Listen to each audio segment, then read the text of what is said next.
Welcome everyone to another episode of Back to the Pod. I'm joined by Mr. Johnny McNair, How you doing? and Ed will join us in the middle. He had some pressing business to attend to, but he promised he will join in. So impromptu, you'll see Ed join at any moment. But this episode's pretty cool. I'm actually excited to do this episode. I'm excited to do every episode, but I'm especially excited to do this episode just because it entails our review of X-Men: Days of Future Past. Which caught me off guard in a good way. I don't know, like, what were your initial feelings, Johnny, before I start writing my love letter? I sort of went in with I wouldn't say low expectations. I was just sort of like blank expectations. I was just like, let me just see what happens here. Right. And when I left the theater, I was very happy. I was surprisingly happy. Very happy. I was trying to sit down and figure out. I'm gonna try and do this as non-spoilery as I can. We'll get into spoilers later in the show, but I don't want to fucking alienate everybody who watches this thing, or listens to it. But like, when I walked out, I'm like, why did I like that so damn much? Because I expected to go into it the way I went into X-Men 2 or even the first X-Men with Bryan Singer. Like, that was my last Bryan Singer moment with X-Men. And although those were amazing to start, like, I was like, I don't know if that's gonna be enough. Like, I felt like it wasn't gonna, like, him at the helm, especially what he did with Superman. Like, I just didn't know what to expect from him, even though he was the guy who put it on the map to begin with. Right. And after I left, I was like, you know what? It was a perfect amalgamation of both his work and the new rebooted cast. Right. Like, you even saw that, like, at the beginning of the credits, it's a mashup between the music of the newly pioneered X-Men, like, you know, the 60s X-Men, if you are, and his whole, like, DNA coming apart at the strands, coming in at the strands. He does that every fucking one he has. Right. He's been at the helm, like, that's what he does, like, to start off, like, that's his thing.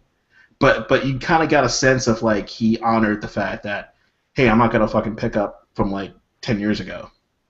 You know, I'm gonna actually acknowledge the fact that people like the direction that the last director left off with. Right. And Matthew Vaughn should get a lot of credit for this film. I mean, I liked X-Men: Days of Future Past, but I think X-Men: First Class was a better film. But this is a good film too.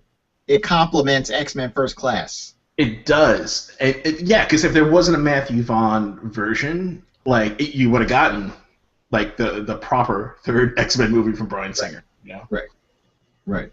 And also, I saw this as Bryan Singer. I see this as Bryan Singer, like, when Bryan Singer did X-Men 1 and he did X-Men 2, his ego was probably through the roof, to the point that he was like, you know what, I don't even need to continue this. I'm going to move on, and I'm going to do for Superman what I did to the X-Men. And then he failed miserably. And he had a couple of failed movies in between. And I think this was him saying, you know what, okay, let's calm down with the ego and let's focus on just making a really good film and winning my audience back. And in that case, he successfully did it.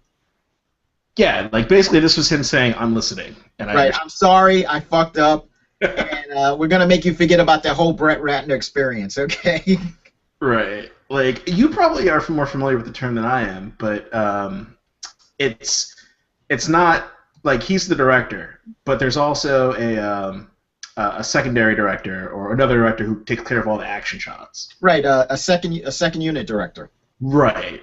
Right. And, like, if you took away all the action shots, it's still a good story if you look at 1 and 2. But I feel like that was also the assist for him, like having a good second-tier director. And also, I don't know if you noticed this, but it looked more like Matthew Vaughn's tone that he set in X-Men: First Class than it did a Bryan Singer films. The Bryan Singer films, X-Men films, look different. Yeah, they were brighter.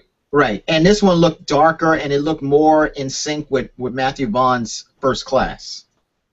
Right, especially when you went, like, I mean, they kept the dark for the future shots, and then when you went back in time, they gave it, like, almost a sepia kind of tone. Not exactly, but they played around with the film to make it look period. Right. Right. A lot of sepia.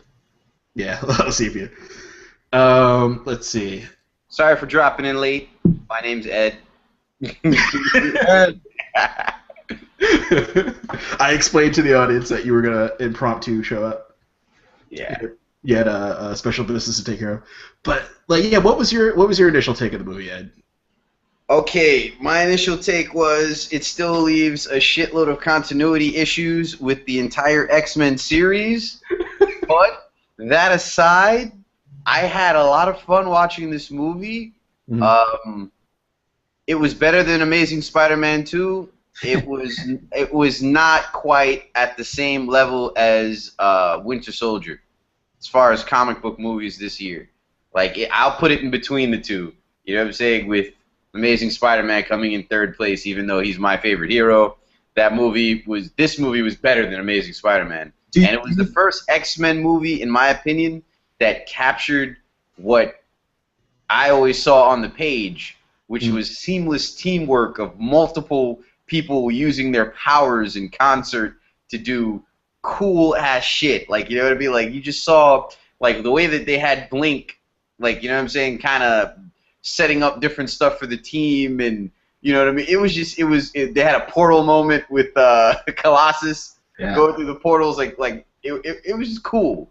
Like, you know what I'm saying, Bishop getting some juice from Storm from getting struck by lightning, or absorbing some fire from Sunspot. Like, you know, they just did a lot of cool little things.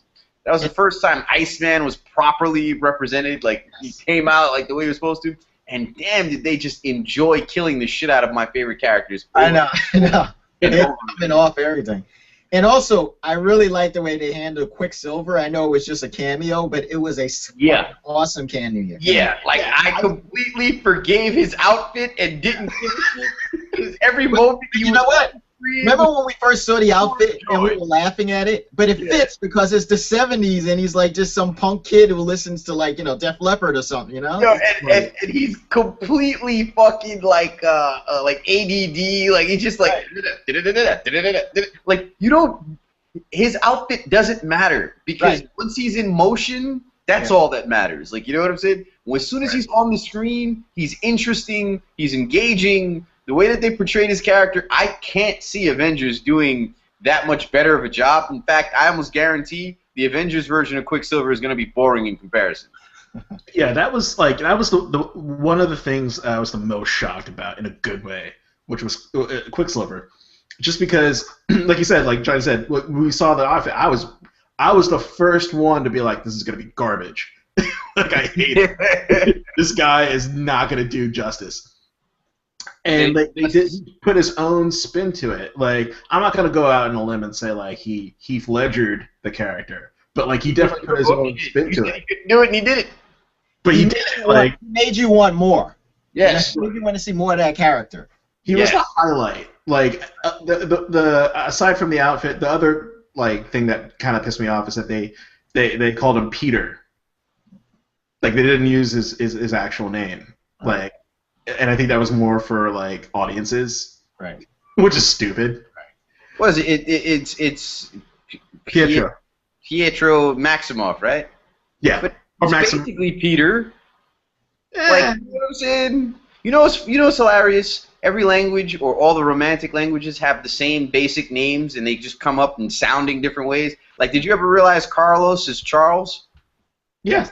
Yes. That's just bloody hilarious to me, because until you just mangle, like, you know, Carlos, like, you know what I'm saying? But it's the same name, like, you know what I'm saying? So Peter, Pietro, it's all the same to me, man. Pablo, whatever. You sound like the executive who made the decision to go with Peter. Yeah, it's for simple American folks. They'll like it. Yeah, like, just like the scene, like, where my favorite scene was when they're in the kitchen. And then he just takes his time, like he takes the soup in the air. Yeah, he's like, it was coffee, I think he was tasting. Yeah. No, that was soup, because the pots went into the air. I think it was coffee, and he was like, because it was orange. Yo, and then like he rearranged the bullets so that they all missed. The way he poked that one guy in the cheek, and you just see the wave. You see like a huge indentation. Punch. Yeah. So the double bang smacks. Everything. That was a really cool scene, man. He was a cool character. The way he taped that one guard to the wall and took his clothing. He was just hilarious. Yeah, like everything about it was cool. Like I wouldn't put it past them to even like if they're in the world of spin-offs, he'd be a good character to spin off. And they even addressed the Magneto fatherhood. Yeah. Very, very, very small, but like they were like, hey, my mom knew a guy who could move metal. And there were a lot of clever in-jokes in the movie. Like Wolverine walking through a metal detector and kind of just like go off. That was a huge oh yeah. Like, you know what I mean? There were a lot of like little in-jokes, and I like that. I like the way the writing was. It was really good. Yeah. It doesn't come close to repairing the continuity at all. Period. But let me ask you this: did you see this as like I saw this more as a sort of like when you look at the reboot of the James Bond films? I think this was more of a reboot than actually trying to match too much continuity. I think they were just like, okay, we're starting again, and we're gonna try to do it a different way. So yeah, there's gonna be some shit that's messed up that doesn't match, but it is sort of a reboot but a sequel at the same time. No. Want to know why? Because they had shots from fucking X-Men 3. Right, they did. It was did. a reboot. They could have completely ignored that movie happening, but they didn't. They chose to say, we're going to mix that in, and we're going to mix in our Wolverine Origins movie, and we're going to mix it, like, we're just going to acknowledge that everything is all real. So, but the comfort in that, 40 years older than him. And there's a young freaking what was it? There's a young white queen. There's an old white queen. There's just Emma Frost throughout time. Like, you know what I'm saying? For no fucking reason. Like, you know what I'm saying? She's a grown woman here. She's a little girl there. Like maybe she fucking shrinks or reverses aging at some point. Like, Mystique doesn't have to age. But then, why the fuck doesn't Professor X ever know her in the first 3 movies or act like they have any sort of relationship? Like, you know what I'm saying? If it somehow spawned from the first class, like, why does he say in the first X-Men movie that this group of X-Men is his first students if he had this group of fucking X-Men way back in the day? Why does he have a conversation saying Magneto helped him build fucking Cerebro when Hank built Cerebro before he even met fucking Professor Xavier? Like this is a whole bunch of shit that just doesn't connect. And if you're a time travel guy, you know what I'm saying, you're into time travel sci-fi, you just fucking no. It's a complete fucking failure in that, you know, in that sense. But it was still a cool movie. So if I had to Doc Brown this whole timeline. From all the way to 3, all the way to X-Men Origins Wolverine, all the way to X-Men First Class. Now that all right, now we're getting into spoiler territory, folks. So if you didn't watch the movie, fast forward or mute this while we're about to talk. Man, we've already spoiled shit. Yeah, we already spoiled. It was minor spoilers. I'm getting to big spoilers. At the end of the movie. Now that he adjusted the timeline, now that Wolverine is on the radar, now that they've changed the way things are, everything we've seen from 2 forward is no longer happens. Basically, that seems to be what they implied. Yeah. So, like to Johnny's point, this is a reboot. This is correcting all the mistakes. Like, and I agree with you with Hank. Like, you don't mention Hank. You don't mention Mystique being your fucking sister. You don't mention all this other stuff. But to be fair, all these things were afterthoughts. These were attempts to rescue the franchise. They would have to wipe out the first movie as well. They did, in a sense, because they would have to wipe out the whole first X-Men trilogy needs to be thrown out the window. They did, because now one of the plot points of the first X-Men movie was Logan getting introduced. Yeah. Logan gets introduced now in the 70s, and Logan stays with them. Like at the end of the movie, when you see Major Dickhead, whatever his fucking name is, Stryker. It was actually Mystique. You see Mystique's eyes, so that means Mystique picked him up. So now, and it seems like Mystique might actually go back to the X-Men now instead of being evil. Yeah. Right. So now, go back and forth in the comics. So yeah.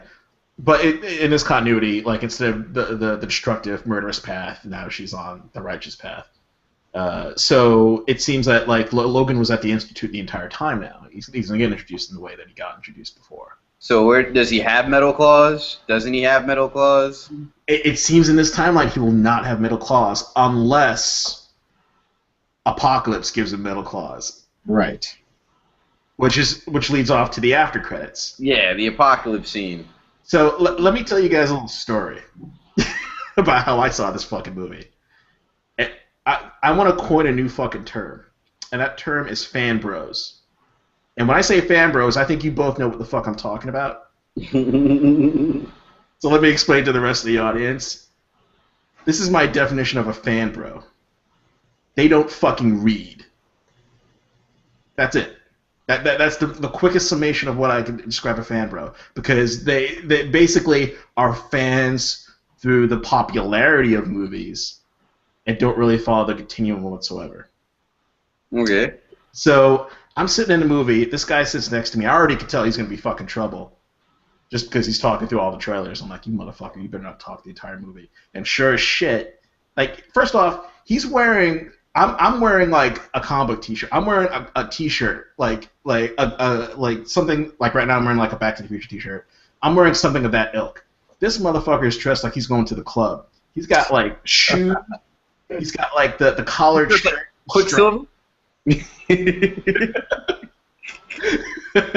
got like the fake tan. I'm like, where are you going after, or where did you come from that you're fucking? This is how you go to a geek movie. So this is Long Island, right? This is Long Island, so it's extra fucking douchey. I'm from Long Island, so I could say that. So he's sitting there, and then like as soon as the movie starts, he goes, "Kitty Pryde." Like, okay, are you just telling your wife who that is? Colossus. I'm like, this motherfucker's gonna announce every motherfucking character on the screen, isn't he? And that's what he does. And then like he gets into an explanation, which is wrong, about why Kitty Pryde could do what she does to his wife. So he's talking the whole movie. Wait, and I want to go over that too, because I'm still completely at a fucking loss.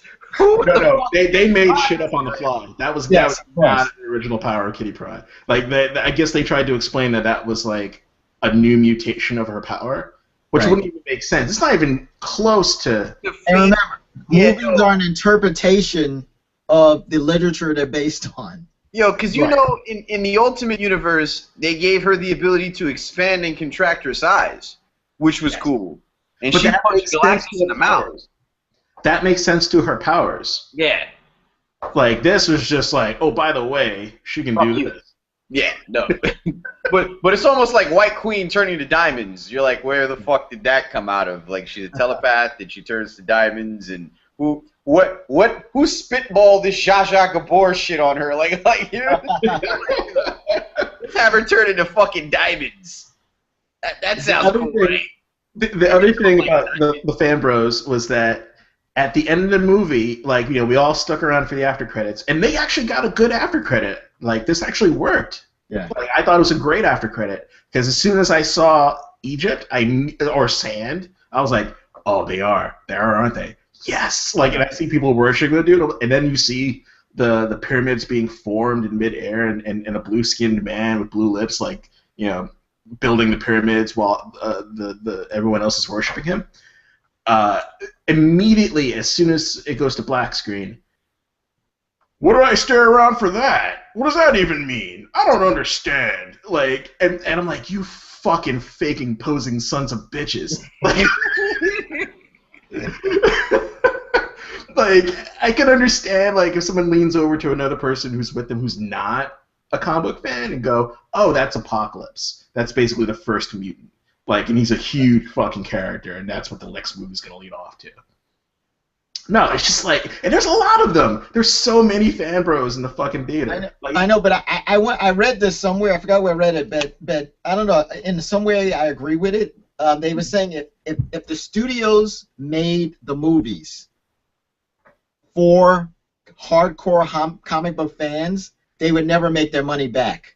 They have to because Marvel's doing water it down for the fan bros. They have to water it down for these people. Like, for instance, I know somebody who is obsessed with Wolverine, but only the Hugh Jackman Wolverine. Like, they never read the comic, and when I showed them a picture of what Wolverine looks like in the comic, they were like, who the fuck is that guy? Oh, no! But those are the people who outnumber us, and those are the people who bring in more of the box office. I knew this girl in college who watched the first few episodes of Smallville without knowing it was about Superman. Ooh. Yeah, and then my friends were like, why are you spazzing on her? I'm like, the fuck do you mean, why am I spazzing on her? She doesn't know what the fuck to do. How are you watching this show? You don't know. It's fucking Clark Kent. It's a fucking American icon. Like, no. Like, it's called Smallville. You know, like, how many fucking clues do they have to give you? Like they all but said the name. Basically. Like, you know what I'm saying? Like, have you not seen this story before? Like, no. But as I was saying, and what that article was saying, they are the greater majority. They are where the money is. The hardcore fans are too going to be picky. They're going to be, oh, I can't believe they did this, they did that, whatever, and you can't make money off of that. You can make a little bit, but you make more money off of those people who don't know anything about the source material.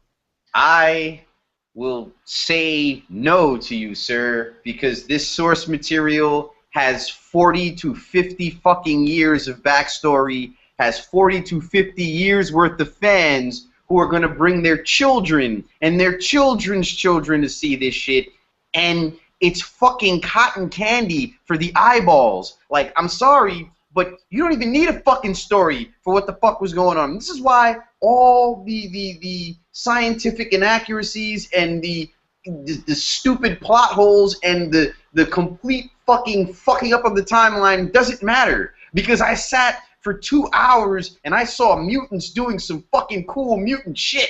And that's all I needed. Like, you know what I'm saying? I don't care. They can fuck up the story all they want. I'll still be there for the next one. Like, you understand? And I'm going to bring my nephews. I'm going to bring my kids. And if my girlfriend has kids, I'm going to bring them too. Like, they're all going to fucking like this shit because it's likable. You don't need to make shit for the masses. You can make it for the fucking hardcore fans. The hardcore fans will bring the masses because it's inherently good. Like, you know what I'm saying? Everybody likes science fiction. They're just afraid to fucking say it out loud or admit it because they don't think it's cool or whatever the fuck. Like, you know what I'm saying? But underneath it all, everybody would love to be able to fucking fly around or fucking shoot fucking laser beams out of their eyes or fucking slap a car off the fucking highway. Like, you know what I'm saying? This shit is cool.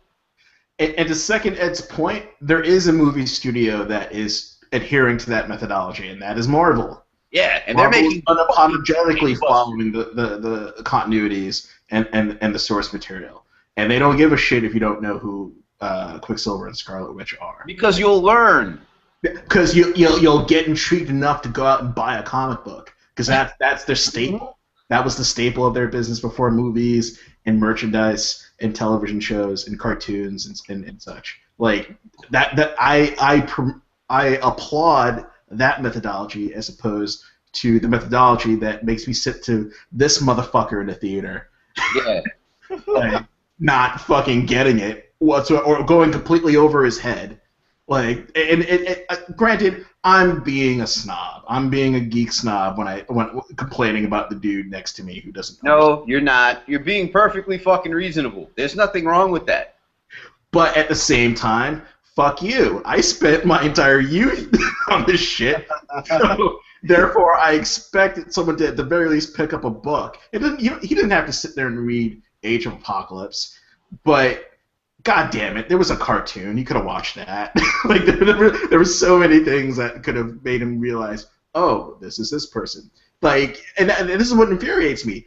This is Fox attempting to do something in the right direction. They didn't fucking spell out that this was Apocalypse. This was a fan nugget that they tossed out there, and the fans that read got it immediately, and the ones that didn't complained as to why they stuck around to see a guy lift. Yeah, the fact that somebody had to explain that to them is just that's sad, especially when they've already basically told you the next movie is called X-Men Apocalypse.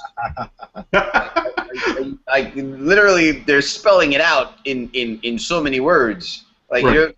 Here's where we're going. Now, I just hope and pray, because we had so much fun with the time traveling in this movie, mm-hmm. They put Cable in the next movie. That I was kind of shocked he wasn't in this one. Yeah, he could have been in this one, but you know what? It's cool. It's cool. We had a movie where we saw a fucked up future, and we have Bishop, and et cetera, et cetera. In the next movie, we could have Bishop and Cable come back from another future. You know what I'm saying? Where they're like, yeah, the future. No, there's not Sentinels, but there's this other guy. Like, you know what I'm saying? Like the shit is still on. Like, you know what I mean? We gotta nip him in the butt now. Like, if they do, and I'm for it, if they do have Cable in the next movie, then they have to have a young Scott Summers and a young Jean Grey in the next movie. Otherwise, there's no fucking point for Cable to be there. well, they still have the same two actors, or at least they did in this movie. Yeah. No, it can't be them. It's the next movie's gonna be in the 80s. They're supposed to be like 15, 16 at the time. Like then I guess you know what? You're right. They are completely rebooting all X-Men, and the first 3 movies didn't happen. Because if the next movie is in the 80s, that predates the original X-Men movies and makes them irrelevant and didn't happen. Are we sure? I mean, the comic book, yes, but are we sure the next movie is set in the 80s? I think so. I think I have heard that. Yeah, I saw an article that said it was going to be in the 80s. Actually, I think we talked about this in one of the episodes, and I was like, you're blowing through decades. Like, you can't go that fast. Like, don't go that fast. Because it's going to be the 90s at any fucking second, and then you're going to be like, fuck, the movie And was... then everybody has to have, like, fucking little pouches on their ankles and hip pockets and look like Rob Liefeld drawings. Big hair. And have X in their name. Beast is going to be playing hacky sack with some of the students. Oh, God, like, people in their 20s didn't know what the fuck I was talking about. But anyway. But, yeah, no, like, I think I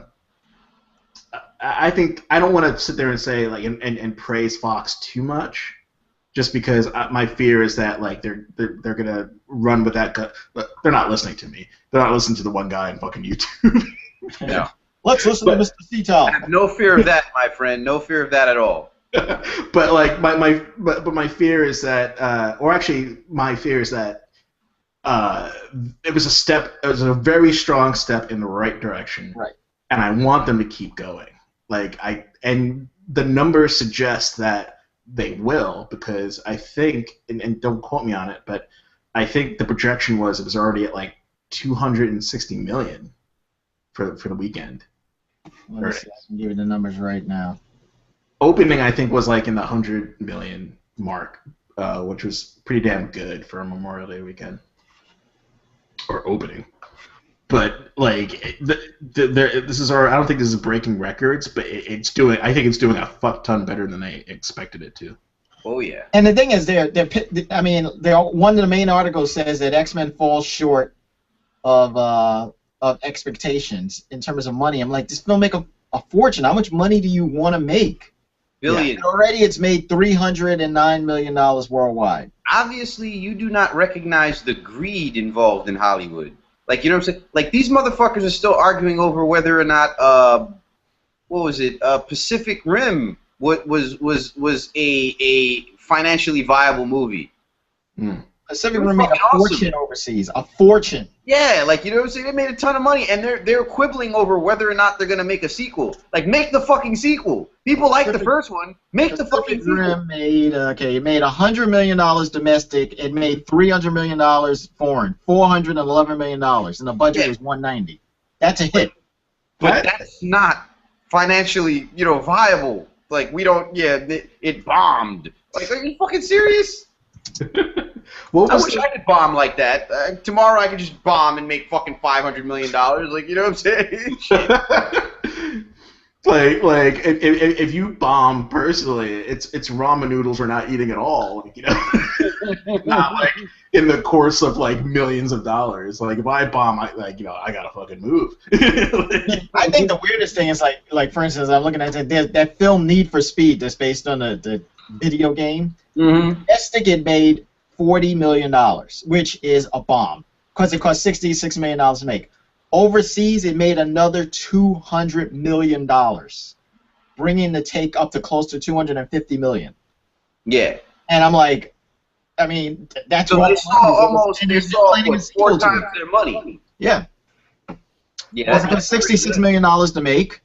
If they had to depend on the domestic box office, it would have failed. But overseas, you got another $200 million. I mean, maybe it cost them a lot of money to ship it overseas.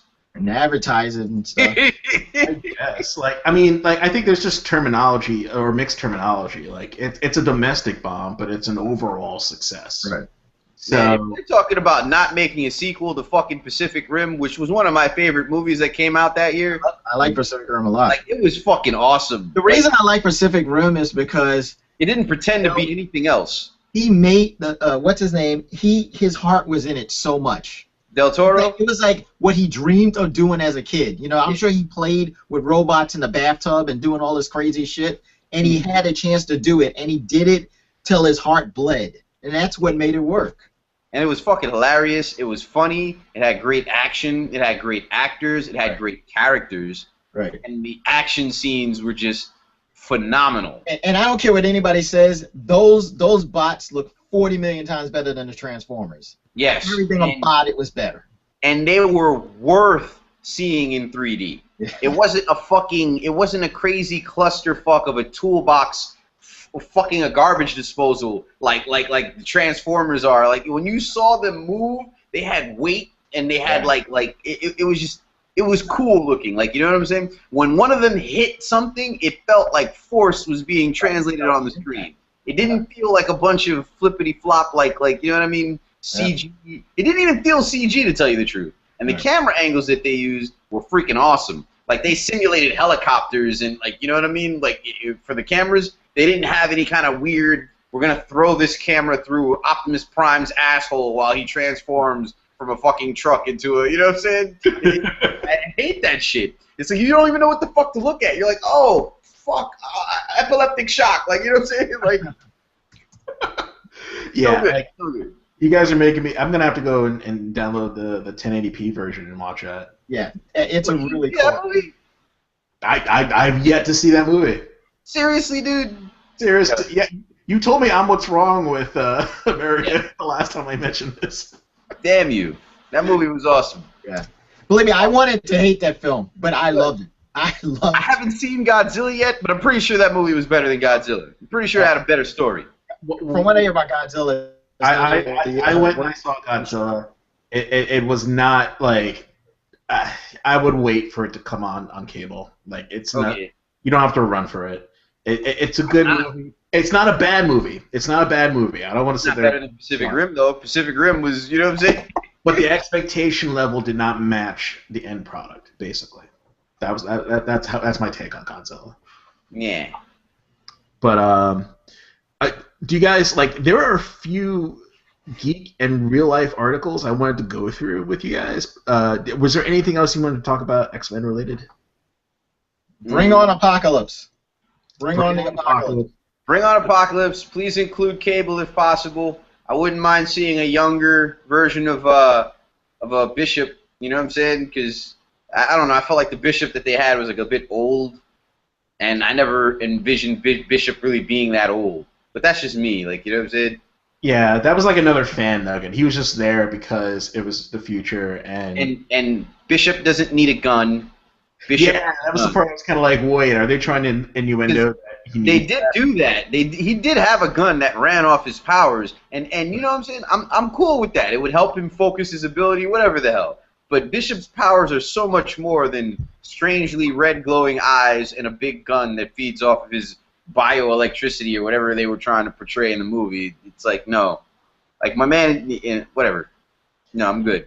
There was a great comic book run where it was like him and the Outlanders or something. Like, it was basically him shot way into the future, and it was like, and he was like the leader of the X-Men. Like, everyone's fucking dead. Like, I forgot what the name of that series was, but that was a good read. Like, he's a great character. I wish today they'd explore him one more. That's another one-off I'd fucking see, like a Bishop. Another thing, now that we've seen Winter Soldier, we've seen that cybernetic arm can be done and look fucking cool as shit on screen. So they have no excuse for Cable. Well, now they gotta release it in a smart way, because you can't have.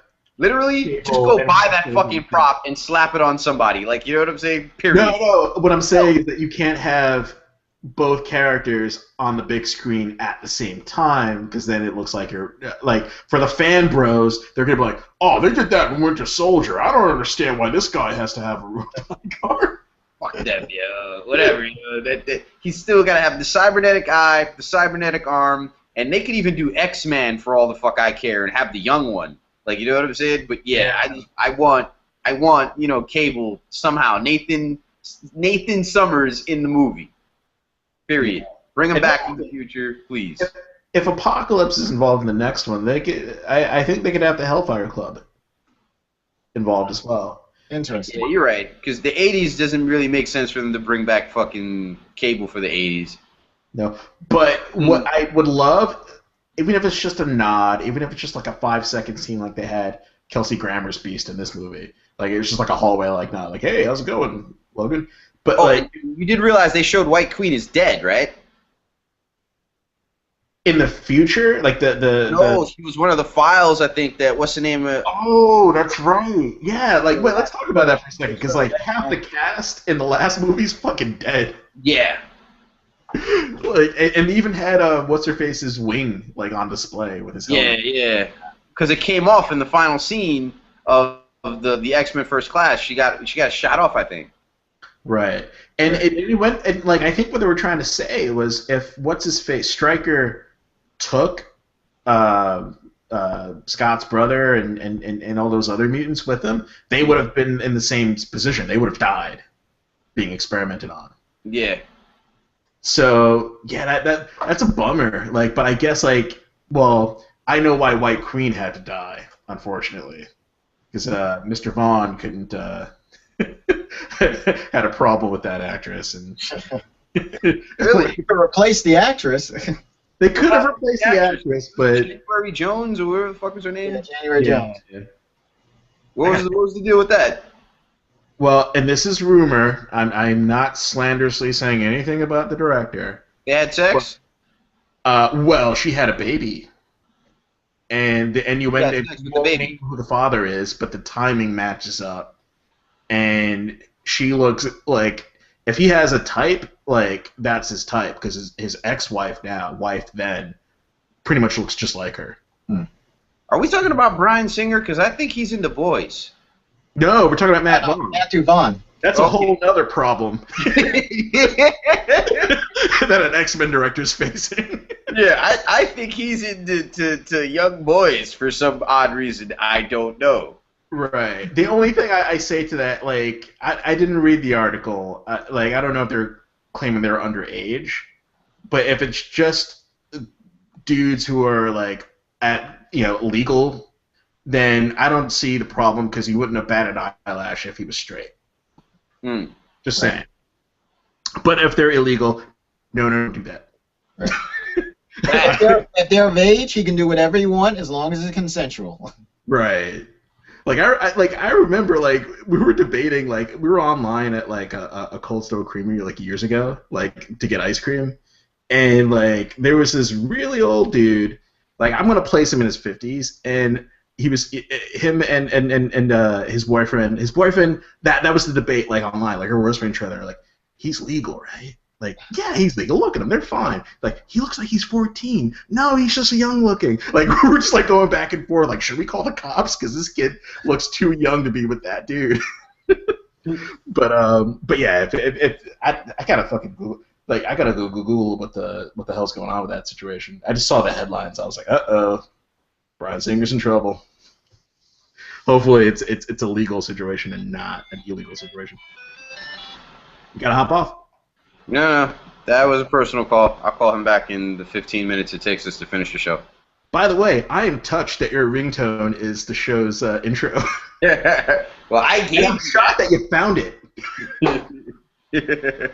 Because that's like an old remix. Yes. I forgot what the name of it is. In the next room lies our destiny. Yeah, from Sasquatch, whatever. Yeah, something like that. Sasquatch. Yeah, great song. But anyway, the other thing that, like, I loved about this movie, and I was complaining about before I saw it, was the fact that Beast can turn back into a normal-looking guy. I liked it. and Professor X was walking around, but then they explained it, and it made perfect fucking sense. Yeah. Because the issue was that, for all intents and purposes, Professor X was in a depression, and he became a junkie. A junkie, yeah. Yeah, that was the storyline. Like, granted, they're sitting there saying, like, oh, it's like some compound that turns him, that shuts off his power so he doesn't have to listen to everybody.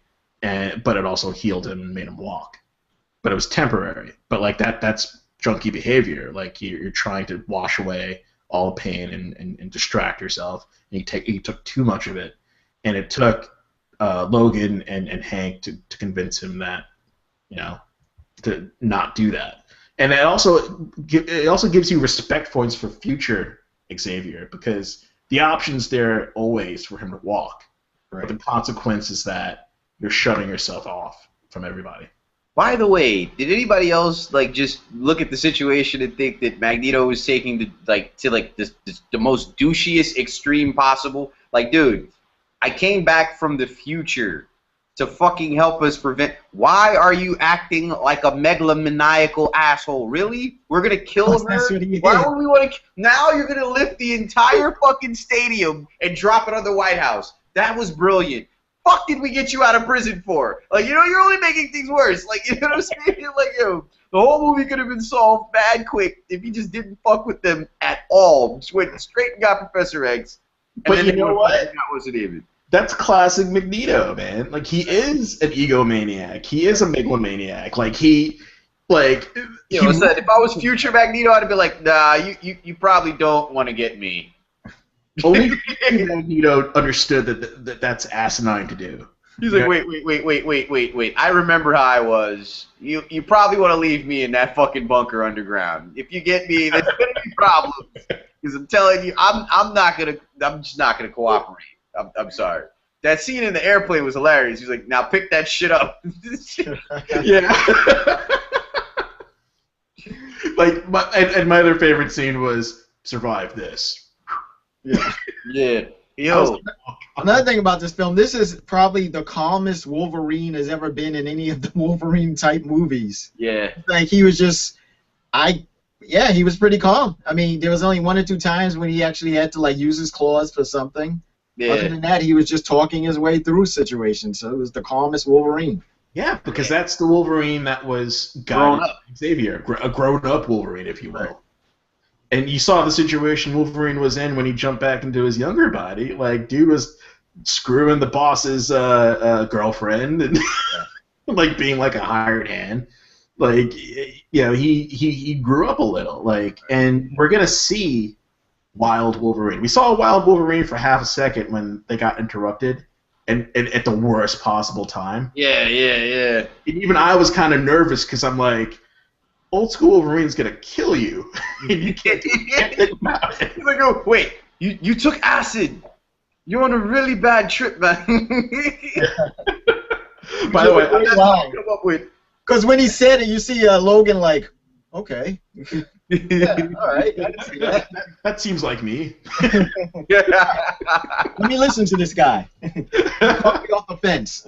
But the whole time, I'm so fucking nervous. Like, I knew they were going to do it, but, in that scenario, he could just be annoyed and then slice you in half and walk away. Yeah. You don't know how important you are. You're just some stranger who's standing in front of him after he's lapsed, for days of memory. But anyway... that was the other cool thing I liked about the movie. Damn it, I gotta tell you guys about this because I was supposed to talk about it last episode, and it's a 2-week-old story, but it's worth mentioning. Okay. Game of Thrones? Because you don't watch that show anymore. Anyway, go ahead.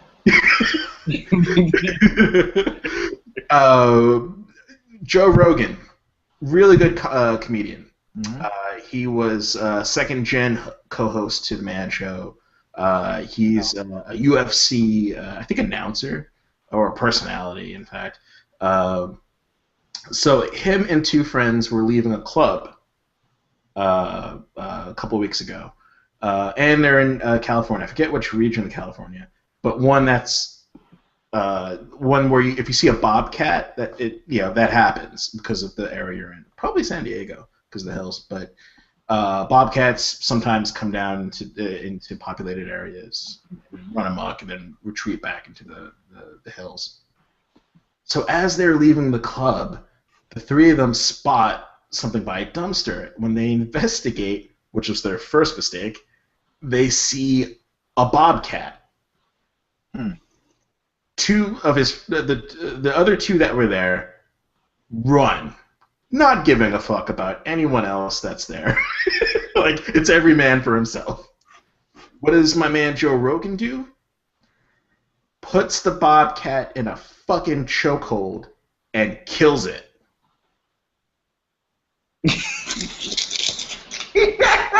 Now, was he on acid? No. Joe Rogan's as healthy as they can be. Like, he works out. I think he eats, aside from drinking, he eats right. I can't even. First off, the amazingness of this statement is that chokehold. Yeah. let's ignore the killing part. How do you get like officials were like, it's amazing he was even to get to that point, because bobcats are ferocious and fast. He was able, his first response wasn't to run or distract it; it was to attack. I give much respect points to Joe Rogan right now. Like, I can't even imagine not getting sliced from like here to your arm before getting into that chokehold position. And then he fucking killed it. Yeah, I don't believe this. It is real. Google right the fuck now, Joe Rogan kills a bobcat. I just Googled Joe Rogan Bobcat chokehold. It is all this shit about him and Bobcat go away. Wait, did he chokehold and kill Bobcat Goldthwait? You're like, yeah, I think Bobcat Goldthwait is already dead, ain't he? No, he's alive. Okay, I'm gonna read the article. Sorry. I'll share it with you guys later, but like, I loved you as a child. Bobcat. Woo. News out of California never really shocks me anymore, but when the report surfaced about stand-up comedian Joe Rogan killing a mountain lion, sorry, not a bobcat, a fucking mountain lion, I was in disbelief. Rogan, who also does commentary for UFC and is a black belt jiu-jitsu fighter, was injured only slightly in the bizarre confrontation with the wild animal. Mr. Rogan was taken to a local hospital but released very shortly afterwards.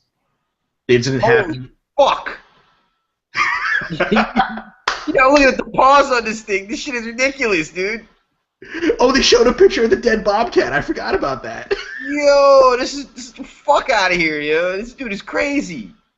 Why was that your first go-to move? Like, listen, like when I was like my father said it to my sisters, and he said it to me too. Like, when we were little, he said, like, listen, I have respect for animals, but if a wild dog comes at you, you take your book bag and you fucking hit it. Like, you come first, not the wild dog on the street. So that strategy involves a weapon implement. This motherfucker did Greco-Roman style wrestling with a fucking mountain lion. This. He's one of the guys that gets out of the fucking arena in Spartacus and shit. Like, he survives the lion. Well, he works at a place that has an arena. Like, how does he not get respect points for the rest of his fucking life? It's unfathomable. Like, Oh, wait. He used his belt to choke the lion to death. Oh, I'm sorry. Does it make him a pussy now that he uses it? According to the police report, Rogan was able to get the big cat into quote-unquote one of them kung fu holds, then somehow used his belt to choke the lion to death. Unquote.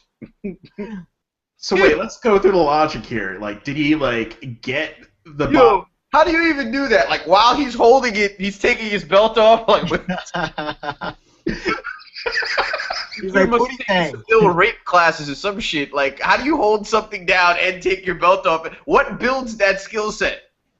I'm gonna go ahead and assume, use the belt in some sort of Indiana Jones whip-like fashion to subdue it, and then place the chokehold.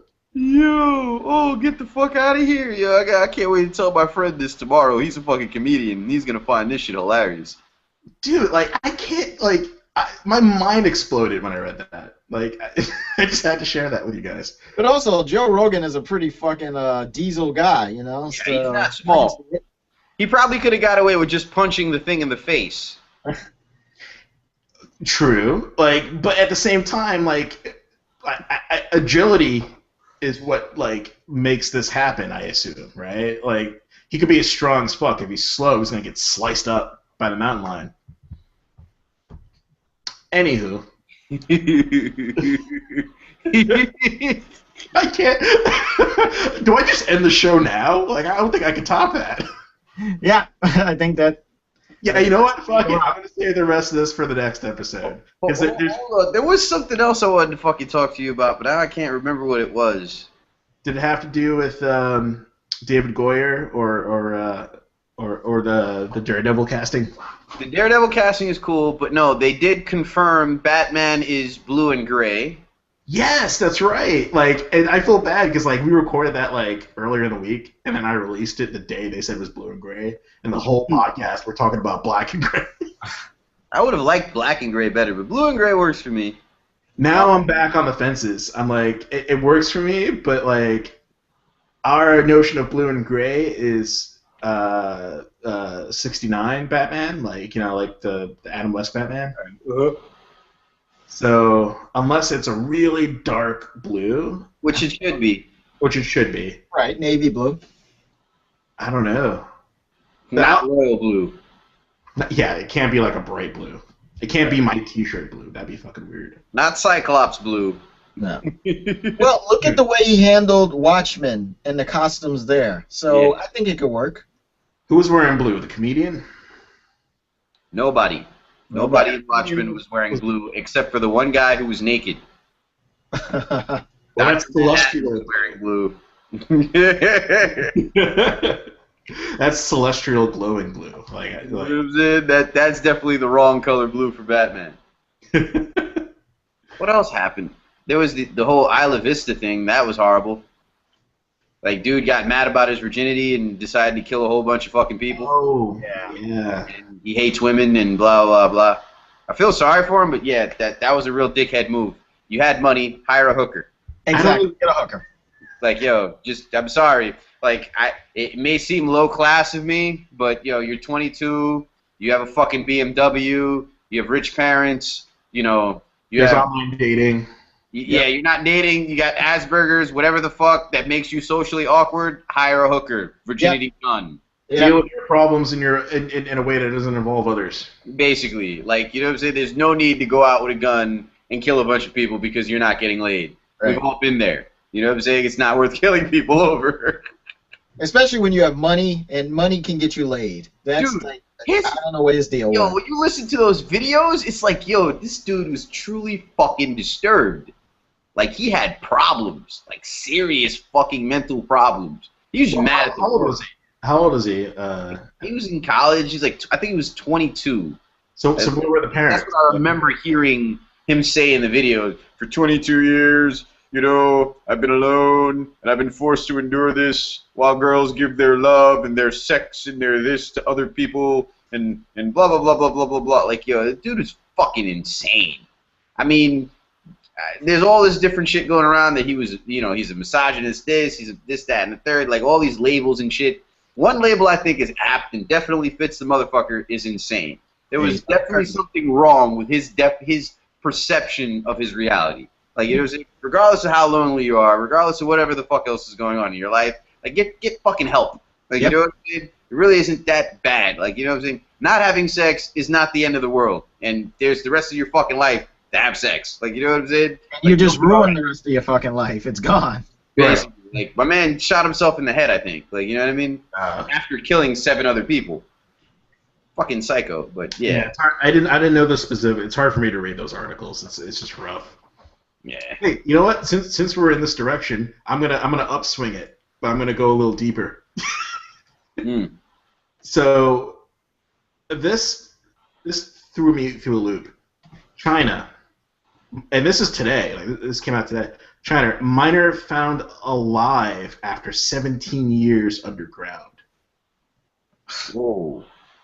A group a group of coal miners from the western province of Xinjiang, probably. Oh, miner! I thought you were talking about miner, like a young. No, I'm talking about like a pickaxe, like Yeah.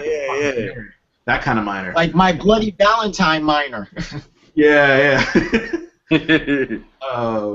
So like when a bunch of current day coal miners had an unbelievable surprise when the gallery they were excavating opened up a section of an old mine that was abandoned 17 years ago after an earthquake that caused some large sections of the tunnel to collapse.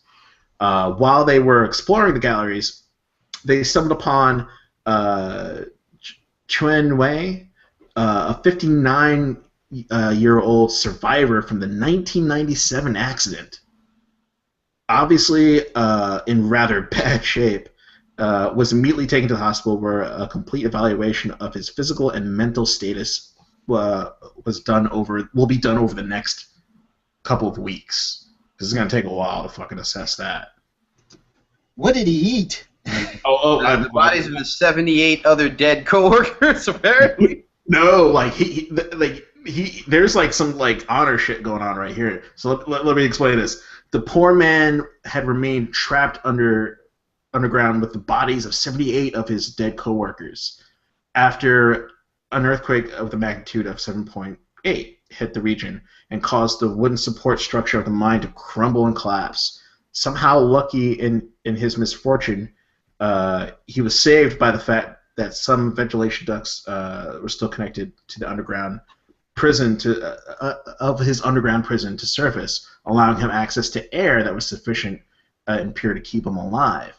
Okay, he managed to keep you alive for 17 years. What the fuck did he eat? Like, he managed to survive thanks to an emergency stash of rice and water stored in the underground depot,